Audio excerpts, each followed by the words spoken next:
Hola, buenos días, mi nombre es Jack Lacan. Hoy vamos a leer el Seminario 2. Antes de iniciar, recordá dejar tu comentario y pedir más videos. Bueno, comencemos con el circuito. Clase 7, el circuito, 19 de enero de 1955. Maurice Merleau-Ponty y la comprensión. Conservación, entropía, información. Principio de placer y principio de realidad. El aprendizaje de Griboville. Reminiscencia y repetición. Vamos a interrogarnos sobre la conferencia extraordinaria de anoche. ¿La tienen presente? Fue notable la escasa discrepancia mostrada en la discusión, quedé muy satisfecho con ella. Pero, ¿localizan ustedes el núcleo del problema y la distancia en que irreductiblemente se mantiene Merleau-Ponty respecto de la experiencia analítica? 1. Hay un término al cual habría podido referirse la discusión si hubiésemos tenido más tiempo a nuestra disposición, a saber, el gestaltismo. No sé si lo habrán observado al pasar, pero en determinado momento del discurso de Maurice Merleau-Ponty el gestaltismo surgió como algo que para él es realmente la medida, el patrón del encuentro con el otro y la realidad. Y, efectivamente, lo que hallamos en el fondo de su enseñanza es la comprensión. A pesar de la distancia que procura tomar con respecto a lo que él llama la posición liberal tradicional, pues bien, como se le hizo notar acertadamente, no se separa mucho de ella. Porque a fin de cuentas, su único paso hacia adelante radica en comprobar que hay cosas que son difíciles de comprender, duras de tragar. No es casual que haya tomado su término de referencia de la experiencia política contemporánea. Ustedes saben que la ruptura del diálogo con el comunismo le preocupa muchísimo. Para él se trata de una crisis histórica que atraviesa de un extremo al otro la experiencia humana. Merleau-Ponty confirma a la vez que no nos comprendemos y reafirma que es preciso comprender. Como enunciaba el título de uno de sus recientes artículos, publicado en un semanario, hay que comprender al comunismo. Título muy paradójico, puesto que comprueba precisamente que, desde su punto de vista, no puede comprender. Anoche fue igual. Es lamentable que Merleau-Ponty no haya examinado con más detenimiento, seguramente por no estar lo bastante familiarizado con este dominio, si la comprensión tiene cabida en el campo del análisis. En otras palabras, ¿puede el campo del análisis llegar a lo homogéneo? ¿Todo puede ser en el comprendido? Es la pregunta que formulaba Jean Hippolyte, ¿el freudismo es un humanismo, sí o no? La posición de Merleau-Ponty es, por su parte, esencialmente humanista. Y vemos a dónde lo lleva. En efecto, él se aferra a las nociones de totalidad, de funcionamiento unitario, supone siempre una unidad dada que sería accesible a una captación en definitiva instantánea, teórica, contemplativa, a la que la experiencia de la buena forma, tan ambigua en el gestaltismo, da una apariencia de apoyo. No es que esta noción no responda a hechos mensurables, a cierta riqueza experimental. Pero la ambigüedad estriba en una teorización donde la física se confunde con la fenomenología, donde la gota de agua, en la medida en que cobra forma esférica, se halla en el mismo plano que aquello que hace que invariablemente tendamos a llevar hacia lo circular la forma aproximativa que vemos. Hay allí una correspondencia que seguramente hace imagen, pero que elide el problema esencial. Algo sin duda tiende a producir en el fondo de la retina esa buena forma, algo en el mundo físico tiende a realizar ciertas formas análogas, pero poner en relación estos dos hechos no es la manera de resolver la experiencia en toda su riqueza. Si se lo hace, en todo caso, ya no es posible mantener, como querría Merleau-Ponty, la primacía de la conciencia. La conciencia misma, al fin y al cabo, se vuelve mecanismo. Y juega, sin que él se dé cuenta, la función que aquí promuevo como primer tiempo de la dialéctica del yo. Solo que para Merleau-Ponty todo está ahí, en la conciencia. Una conciencia contemplativa constituye el mundo por una serie de síntesis, de intercambios, y lo sitúa a cada instante en una totalidad renovada, más envolvente, pero que siempre tiene su origen en el sujeto. Al señor Hippolyte, ¿no está usted de acuerdo? Hippolyte, estoy escuchando el movimiento que usted desarrolla a partir de la Gestalt. A fin de cuentas, se trata de una fenomenología de lo imaginario, en el sentido en que empleamos este término. Oh, Mannoni, puedo sin embargo, sobrepasar el plano de lo imaginario. Yo veo el germen del pensamiento gestaltista en el pensamiento de Darwin.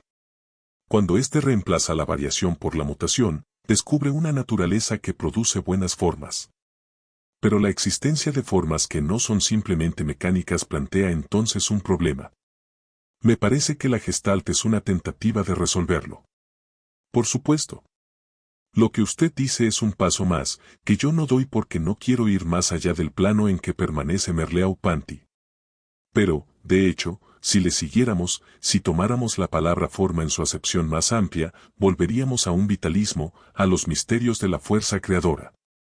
La idea de una evolución vital, la noción de que la naturaleza produce formas siempre superiores, organismos cada vez más elaborados, más integrados, mejor construidos. La creencia en un progreso inmanente al movimiento de la vida, todo esto le es ajeno, y él lo repudia expresamente. Como Freud es un sujeto poco inclinado en sus elecciones a partir de posiciones de principio, creo que lo que le orienta es su experiencia del hombre. Es una experiencia médica. Ella le permitió situar el registro de cierto tipo de sufrimiento y de enfermedad en el hombre, de un conflicto fundamental.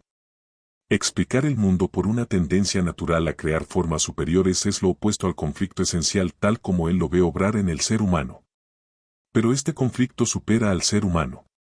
Es como si proyectara a Freud al más allá del principio del placer, que es una categoría indiscutiblemente metafísica, sale de los límites del campo de lo humano en el sentido orgánico del término. ¿Se trata de una concepción del mundo? No, se trata de una categoría del pensamiento, a la cual no puede dejar de referirse toda experiencia del sujeto concreto. Señor Hippolyte, no discuto en absoluto la crisis descrita por Freud. Pero al instinto de muerte lo opone la libido, y la define como la tendencia de un organismo a agruparse con otros organismos, como si hubiera ahí un progreso, una integración.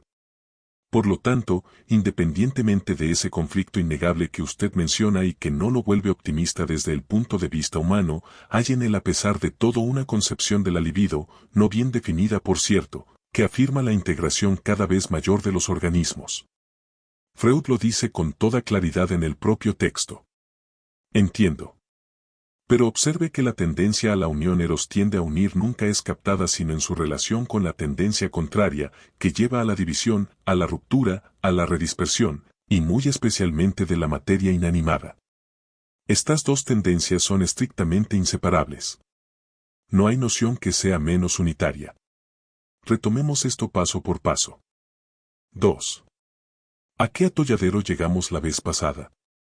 El organismo, concebido ya por Freud como una máquina, tiende a retornar a su estado de equilibrio, esto es lo que formula el principio del placer. A primera vista, empero, esa tendencia restitutiva se distingue mal, en el texto de Freud, de la tendencia repetitiva que la aísla y que constituye su aportación original. Nos planteamos, pues, la siguiente pregunta: ¿en qué se distinguen las dos tendencias? Los medios son muy curiosos en este texto, porque son de dialéctica circular. Freud vuelve perpetuamente a una noción que parece estar escapándosele constantemente.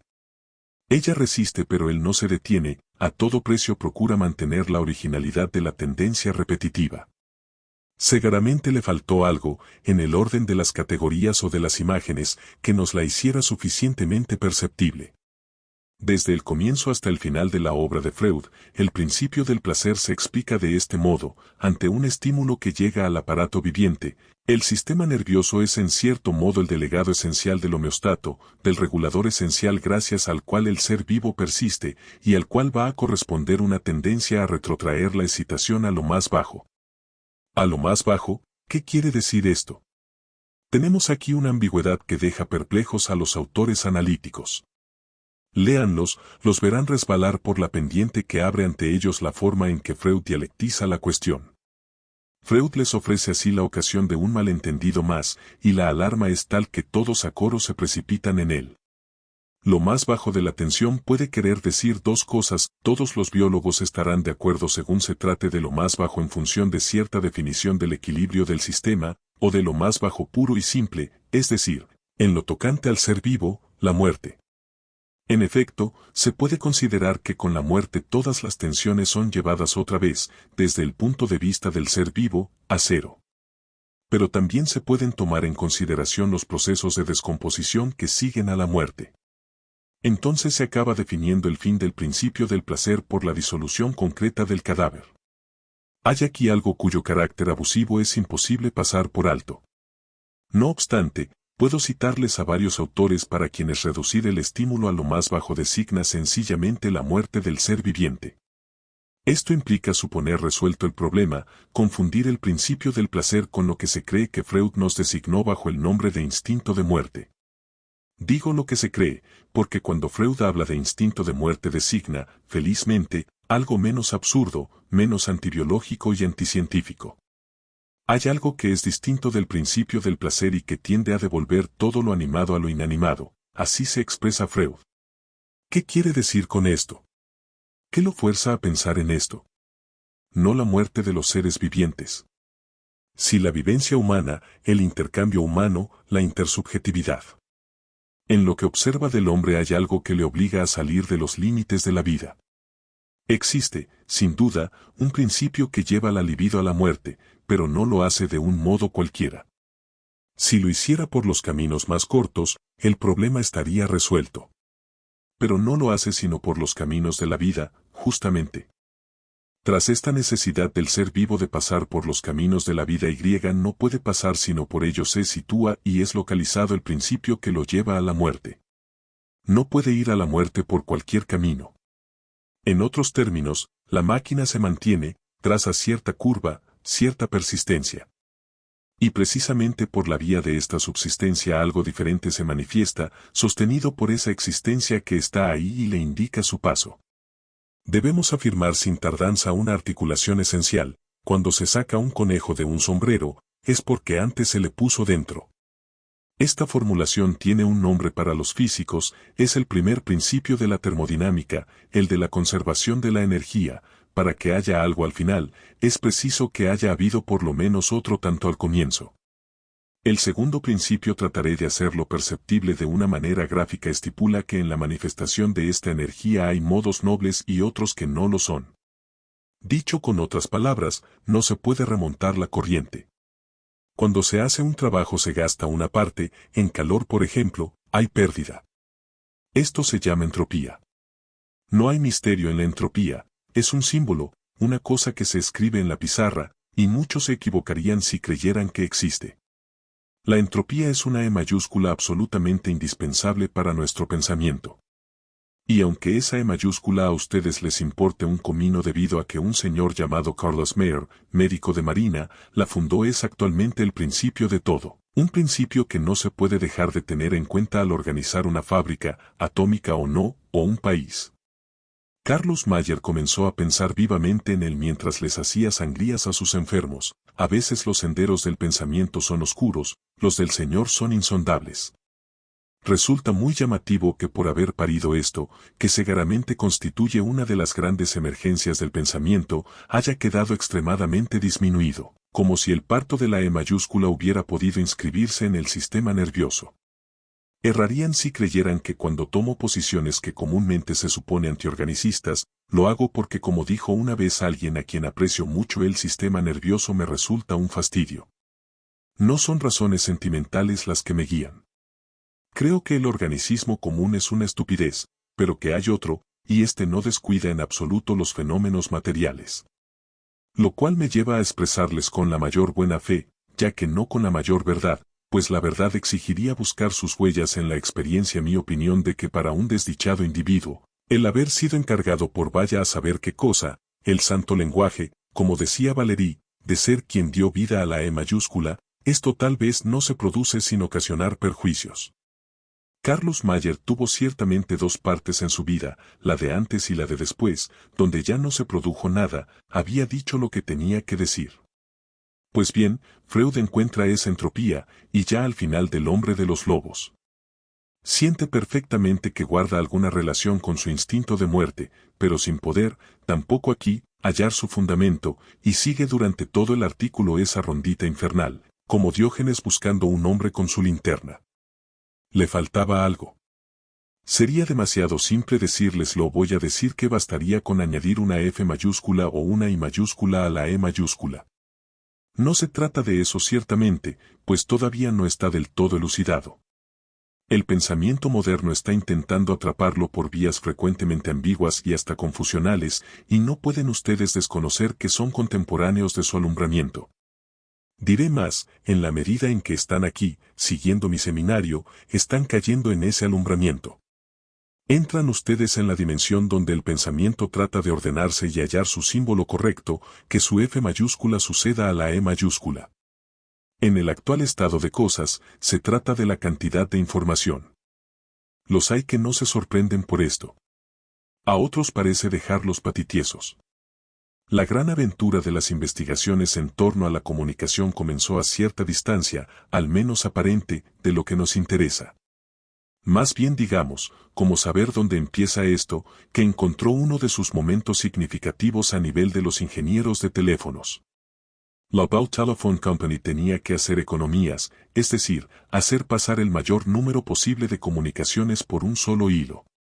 En un país tan extenso como los Estados Unidos es muy importante economizar algunos hilos y hacer pasar las sandeces que por lo general se vehiculizan a través de esos tipos de aparatos de transmisión, por la menor cantidad de hilos posible.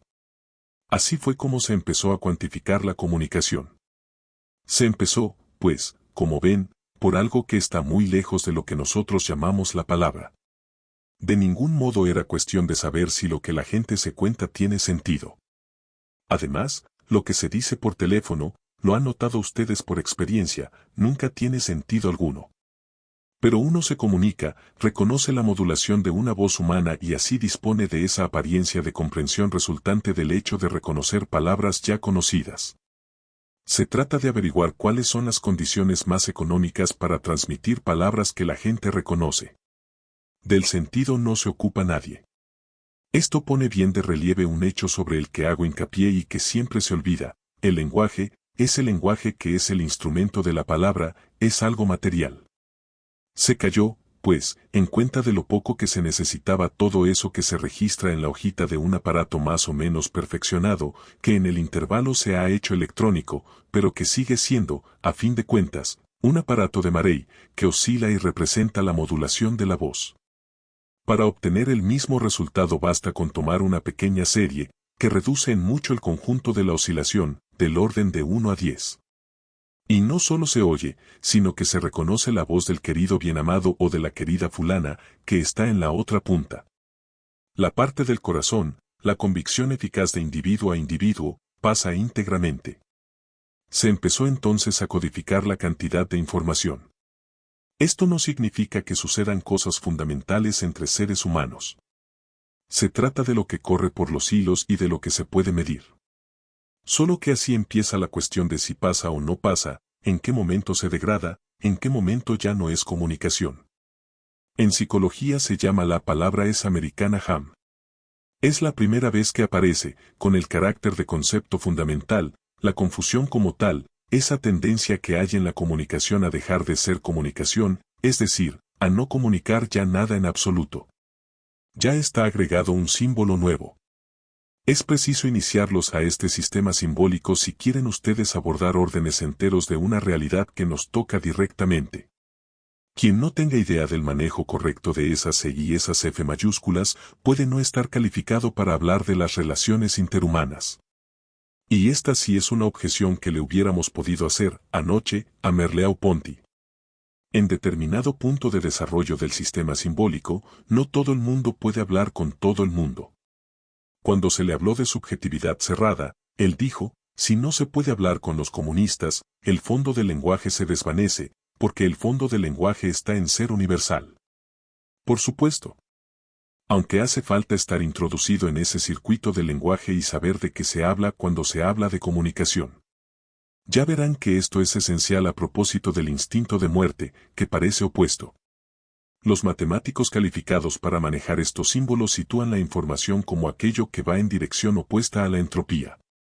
Cuando los hombres abordaron la termodinámica y se preguntaron de qué modo iba a apagarse su máquina, se omitieron a sí mismos. Tomaron la máquina como el amo toma al esclavo: la máquina está ahí, a distancia y trabaja. Olvidaron solo una cosa, que eran ellos los que habían firmado la orden de pedido. Pues bien, este hecho revela tener una importancia considerable en el dominio de la energía. Porque la información, si se introduce en el circuito de la degradación de la energía, puede hacer milagros. Si el demonio de Maxwell puede detener los átomos que se agitan con excesiva lentitud y conservar solo los que muestran una tendencia mínimamente frenética, hará remontar la pendiente general de la energía y volverá a cumplir, con lo que estaría degradado en calor, un trabajo equivalente al que se había perdido. Esto parece alejado de nuestro tema. Ya verán cómo lo reencontraremos. Partamos otra vez de nuestro principio del placer y tornemos a sumirnos en las ambigüedades. 3. A nivel del sistema nervioso, cuando hay estimulación, todo opera, todo entra en juego, los eferentes y los aferentes, para que el ser vivo vuelva a encontrar el reposo. Es el principio del placer según Freud. En el plano de la intuición hay, ¿no les parece?, cierta discordancia entre el principio del placer así definido y las travesuras que evoca el placer. Cada oveja corre tras su pareja, hasta ahora se lo veía así. En Lucrecio estaba claro, y era más bien alegre. Y de cuando en cuando los analistas, desesperados al fin y al cabo por tener que emplear categorías que les parecen tan contrarias al sentimiento, nos recuerdan que existe indudablemente un placer de la actividad, un gusto por la estimulación. Buscamos divertirnos, el juego nos cautiva. Después de todo, ¿Freud no introdujo en el comportamiento humano la función de la libido? ¿Esta libido no sería algo bastante libidinoso? La gente busca su placer. Entonces, ¿por qué se traduce esto teóricamente en un principio que enuncia, lo que se busca, a fin de cuentas, es la cesación del placer? De cualquier modo todos lo sospechaban, pues se conoce la curva del placer. Pero, como puede verse, la vertiente de la teoría sigue aquí un sentido estrictamente contrario a la intuición subjetiva. En el principio del placer, el placer, por definición, tiende a su fin. El principio del placer es que el placer cese. ¿Qué sucede, en esta perspectiva, con el principio de realidad? Por lo general se introduce el principio de realidad señalando, sencillamente, que por buscar excesivamente el placer sobrevienen toda clase de accidentes, nos quemamos los dedos, pescamos una blenorragia, vamos con nuestros huesos en el suelo. Así se nos describe la génesis de lo que llaman el aprendizaje humano y se nos dice que el principio del placer se opone al principio de realidad. En la perspectiva que hemos hecho nuestra, la cosa cobra, por supuesto, un sentido muy distinto. El principio de realidad consiste en que el juego dure, cero sea en que el placer se renueve, en que el combate no acabe por falta de combatientes. El principio de realidad consiste en que preservemos nuestros placeres, esos placeres cuya tendencia es, precisamente, llegar a la cesación.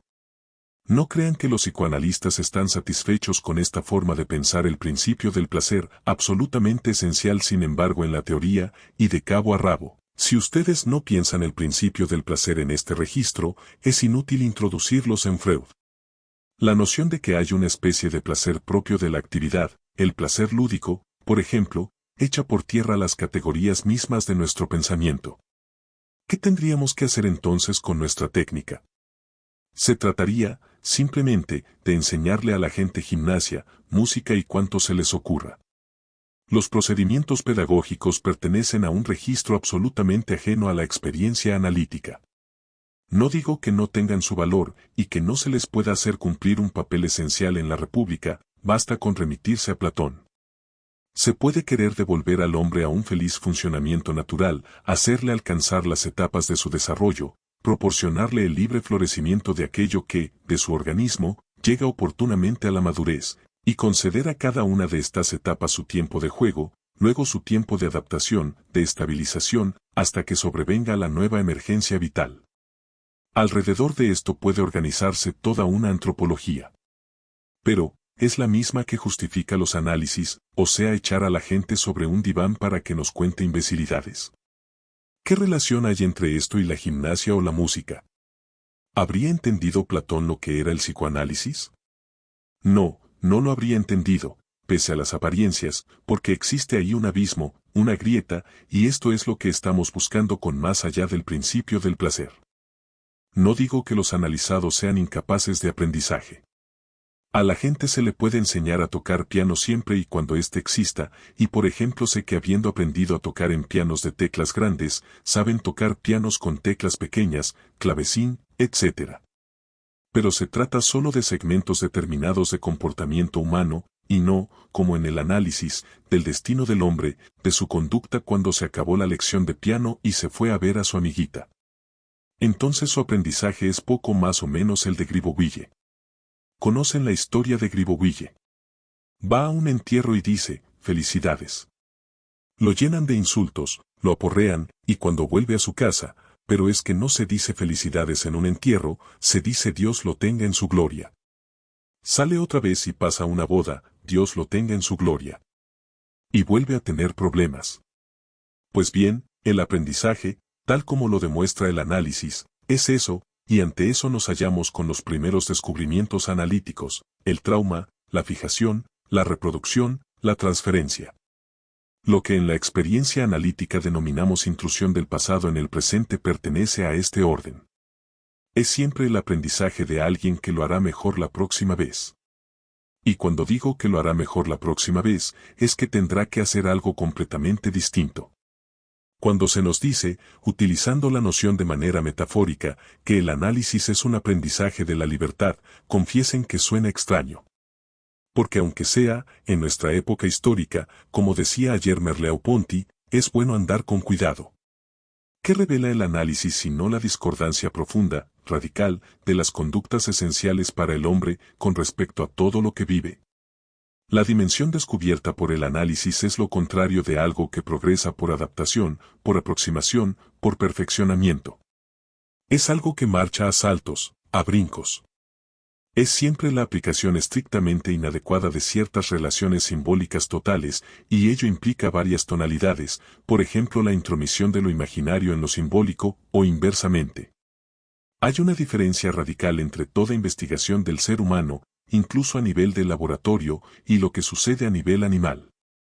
Del lado del animal, hay una ambigüedad fundamental en la que nos desplazamos entre el instinto y el aprendizaje, en cuanto se intenta, como sucede actualmente, ceñirse un poco más a los hechos.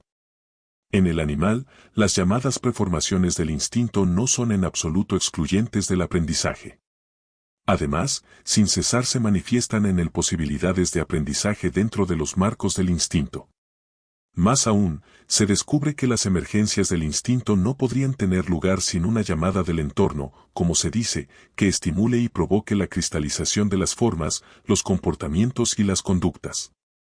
Hay aquí una convergencia, una cristalización que da la sensación, por escépticos que seamos, de una armonía preestablecida, susceptible desde luego de toda clase de tropiezos. La noción de aprendizaje es en cierto modo indiscernible de la maduración del instinto. En este campo surgen naturalmente, como puntos de referencia, categorías gestaltistas. El animal reconoce a su hermano, su semejante, su pareja sexual. Encuentra su sitio en el paraíso, su medio, y lo modela también, se imprime allí él mismo. El picón hace una cantidad de agujeritos que parecen gratuitos, pero bien se percibe que lo que marca es su salto, salto cuyo sostén es todo su cuerpo. El animal se encaja en el medio. Hay adaptación, y justamente una adaptación que tiene su fin, su término, su límite.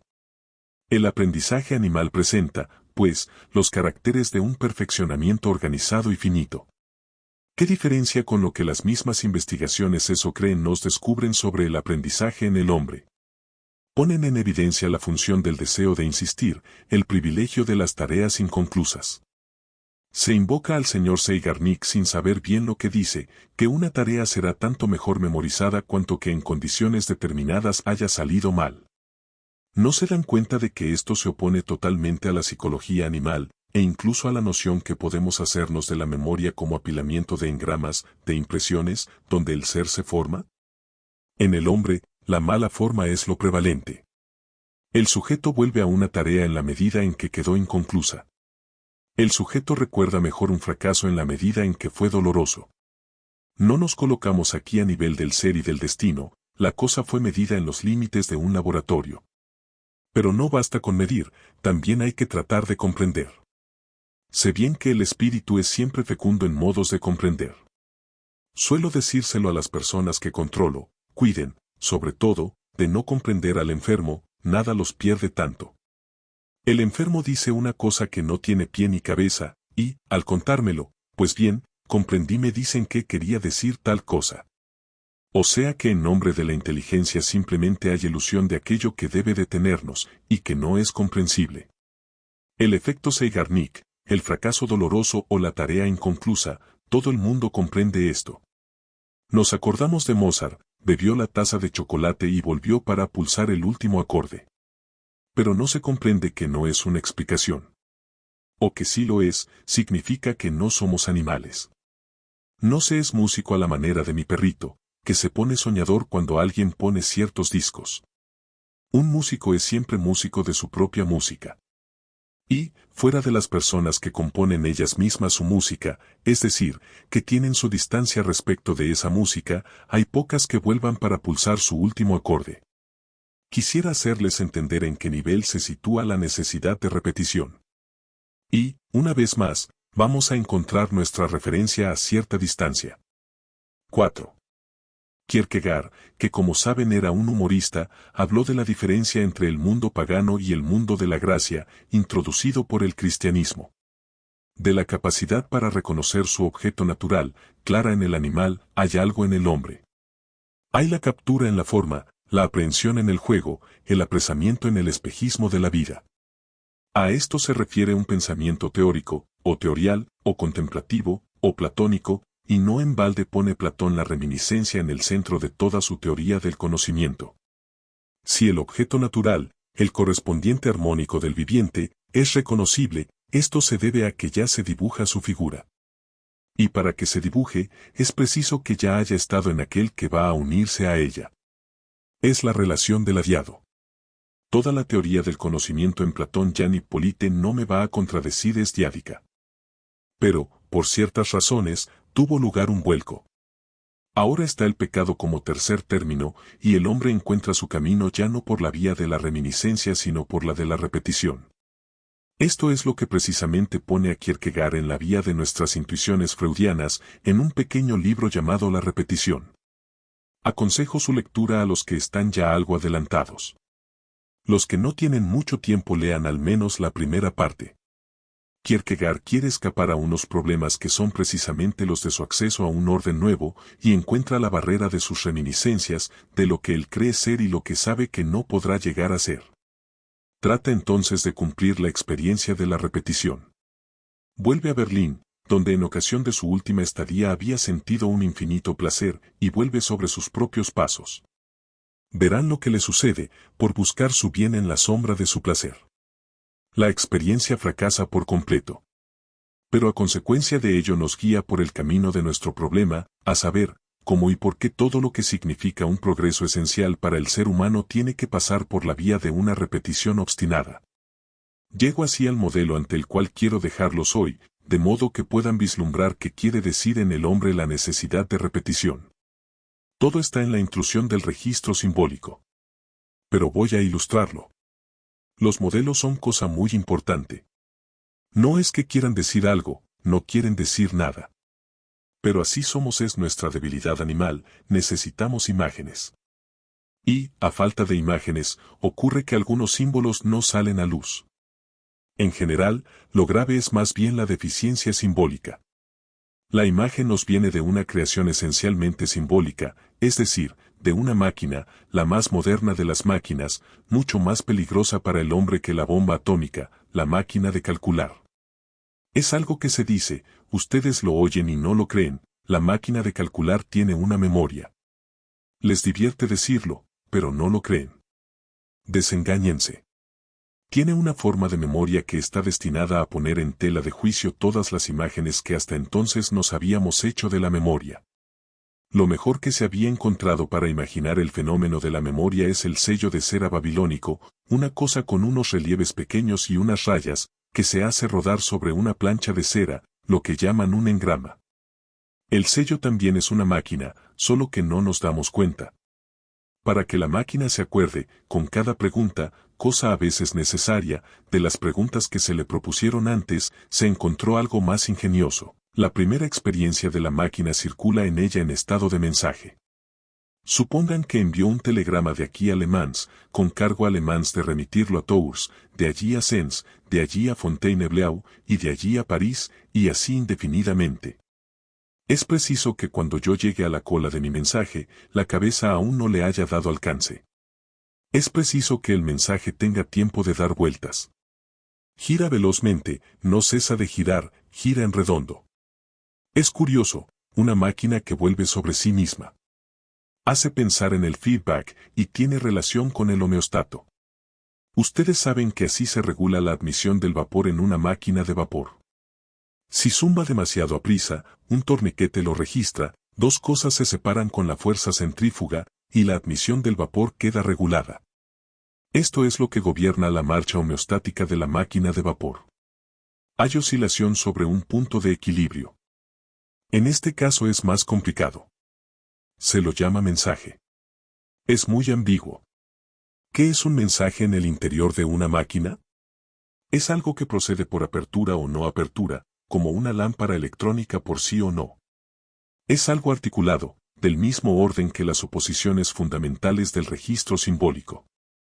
En un momento dado, este algo que da vueltas debe, o no, entrar en el juego. Está siempre dispuesto a dar una respuesta y a completarse en el acto mismo de responder, es decir, a dejar de funcionar como circuito aislado y giratorio y entrar en un juego general. Esto se asemeja en todo a lo que podemos concebir como las van, la compulsión de repetición. Al disponer de este pequeño modelo uno se percata de que en la propia anatomía del aparato cerebral hay cosas que vuelven sobre sí mismas. Gracias a Riget, por cuya indicación leí el trabajo de un neurólogo inglés, me interesé mucho en cierto pulpo. Parece que su sistema nervioso es lo bastante reducido para tener un nervio aislado que preside lo que llaman el chorro, o la propulsión de líquido, gracias a lo cual el pulpo tiene esa graciosa manera de progresar. Así, se creería que su aparato de memoria está reducido poco más o menos a ese mensaje que circula entre París y París, por pequeñísimos puntos del sistema nervioso. Recuerden lo que decíamos en años anteriores sobre las llamativas coincidencias que Freud apunta en el orden de lo que él llama telepatía.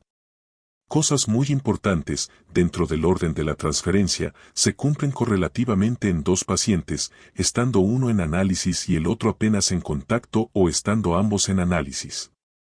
En su momento les mostré que por ser agentes integrados, eslabones, soportes, anillos de un mismo círculo de discurso, es que los sujetos ven surgir al mismo tiempo tal acto sintomático o revelarse tal recuerdo. En el punto al que hemos llegado les sugiero, en perspectiva, concebir la necesidad de repetición, tal como se manifiesta concretamente en el sujeto, por ejemplo en análisis, bajo la forma de un comportamiento montado en el pasado y reproducido en el presente de manera poco conforme con la adaptación vital.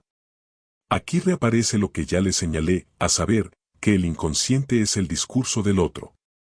Este discurso del otro no es el discurso del otro abstracto, del otro en la díada, de mi correspondiente, ni siquiera simplemente de mi esclavo, es el discurso del circuito en el cual estoy integrado. Soy uno de sus eslabones.